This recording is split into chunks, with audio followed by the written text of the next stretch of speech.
Bismillahirrahmanirrahim. Lecture 26, Research Methodology. Topic is methods of drawing a random sample. Random sample बनाना। अब random sample हम जो adopt करते हैं, हम सेलेक्ट करते हैं, वो 3 कॉमन वे हैं, मेथड्स हैं। फर्स्ट क्या हमारे पास उस वे में कि the fish ball draw.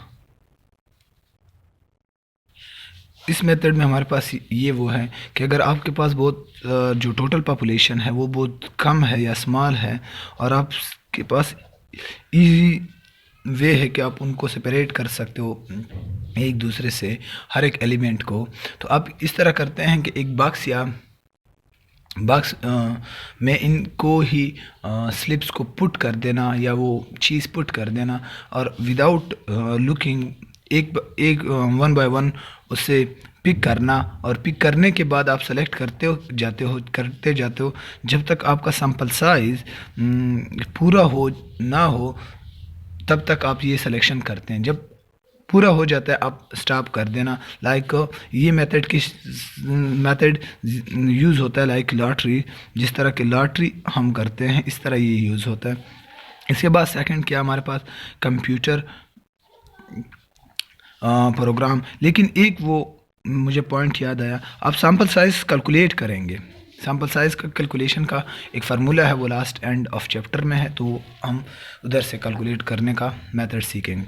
After that computer वो है कि प्रोग्राम है, हमारे पास डिफरेंट प्रोग्राम्स हैं कंप्यूटर के, वो आपको सिलेक्शन ऑफ रैंडम सैम्पलिंग में हेल्प करता है। इसी तरह द थर्ड वन कि हम क्या करते हैं, एक table of randomly generated number.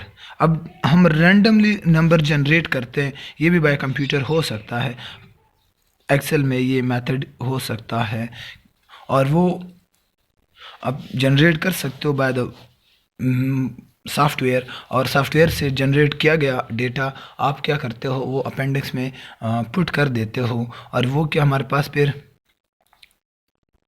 उससे आप सेलेक्ट कर लेते हो जितना भी आप डेटा सेलेक्ट करना चाहते हो, सैंपल सेलेक्ट करते हैं। इस प्रोसीजर को यूज़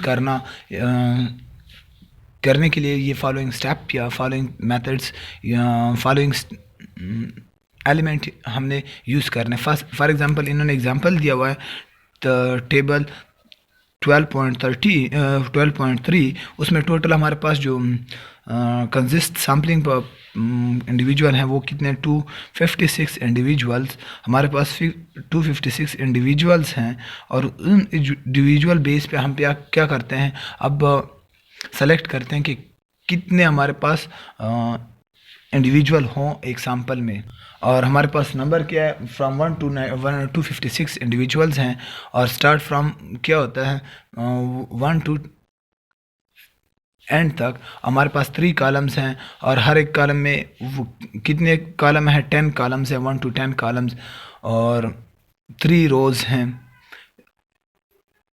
3 कॉलम और रोज़ ऑफ नंबर्स। इसी तरह हमारे पास जो टेबल है, टेबल चेक कर लेते हैं, ये एक्सप्लेनेशन की बजाय ये हमारे पास टेबल है, हमारे पास टोटल 10 कॉलम्स हैं, एंड रोज़ हमारे पास कितने हैं 50 रोज़ हैं।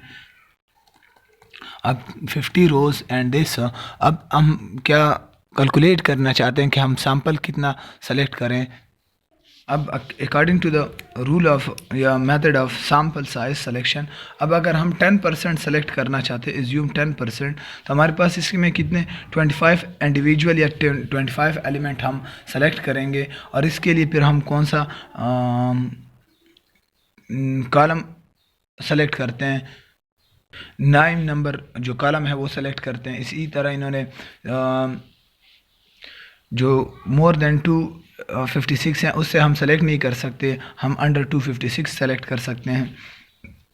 लेकिन ये कुछ कोडिंग वगैरह हैं। लेकिन इसके लिए मैंने जो स्टेप इन्होंने वो किया है, आपने आइडेंटिफाई करना है पहले कि टोटल नंबर ऑफ़ एलिमेंट या स्टडी में पॉपुलेशन में टोटल नंबर क्या है, तो total number of population elements, और उसके बाद आप जो एलिमेंट सेलेक्ट करना चाहते हैं वो किस उसमें सेलेक्ट करना चाहते हैं, डिजिट में सेलेक्ट करना, 4 डिजिट में 9 से लेस हो, या ये पहले से आपको 2 डिजिट में, तो ये आपने पहले से एज्यूम करना होता है या वो मेथड से पहले। इसी तरह number of each element start from 1, हर एक एलिमेंट का 1 से स्टार्ट होगा। अब सैम्पल साइज़ जो डिसाइड यूर सैम्पल साइज़ वो आप पे डिपेंड करता है कि आप कितने परसेंट लोग आप इस टोटल में सेलेक्ट करना चाहते हैं, 10%, 15%, 20% ऑफ द होल पॉपुलेशन। और इसी तरह आप फिर रैंडमली आप सेलेक्ट करते हो आप, या रैंडमली में भी डिफरेंट मेथड थे, स्ट्रेटिफाइड द अदर 2, वो जिस मेथड से आप सेलेक्ट करना चाहते हैं या नॉन रैंडमली सेलेक्ट करना चाहते हैं। अब उस बेस पे फिर इन्होंने कुछ ये ग्राफ वो दिया हुआ है, टेबल दिया हुआ है कि जिसमें इन्होंने एलिमेंट सेलेक्ट किए हैं 52, 43 on the basis of the above elements, या उस एलिमेंट से सेलेक्टेड रैंडमली इन्होंने सेलेक्ट किए हैं, तो वो हमारे पास ये आ रहा है। अब इसके बाद हमारे पास है सैम्पलिंग विद और without replacement. With and without replacement हमारे पास हम क्या करते हैं कि फॉर एग्जांपल टोटल जो स्ट्रेंथ है हमारे पास क्या है, टोटल 80 है, उसमें हमने सेलेक्ट सैम्पल साइज़ कितने के करना है, 20 स्टूडेंट्स, या अगर हम फर्स्ट स्टूडेंट को सेलेक्ट करते हैं तो 1/80 इसकी प्रोबेबिलिटी चांस ऑफ अकरेंस आता है। और अगर हम 79 को सेलेक्ट करते हैं तो हमारे पास क्या आता है कि 180, फिर अगर 180 ये सिलेक्शन, अगर हम अगर 79 को सेलेक्ट करते हैं, 79 सिलेक्शन से हमारे पास 1/79 आ जाता है। लेकिन हमारे पास अब फिर क्या होता है, the next student 181 are not included, तो ये क्या हमारे पास फिर रिप्लेस हो जाता है। इस वजह से इसी तरह अगर हम 178 सेलेक्ट करते हैं, ये हमारे पास क्या अनटिल अगर कोई भी हम वैल्यू लाइक 161 हमने सेलेक्ट किया तो रिमेनिंग फिर हमारे पास रिप्लेस हो जाते हैं, इससे फिर हम स्टार्ट हो जाते हैं। तो ये क्या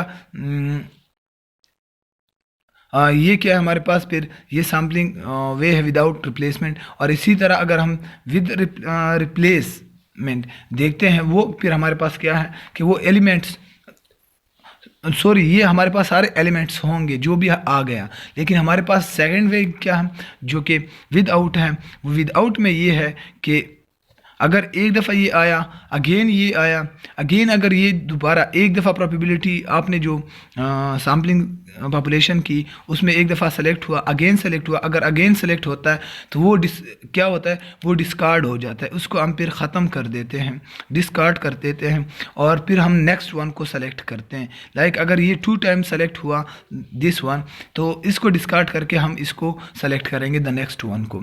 तो इसको क्या कहा जाता है, इसको फिर सैम्पलिंग पॉपुलेशन को फेयरली लार्ज कहा जाता है कि ये फेयरली लार्ज है और ये फेयरली रिमोटेड ट्वाइस एलिमेंट्स सेम आने का ही प्रोबेबिलिटी होता है।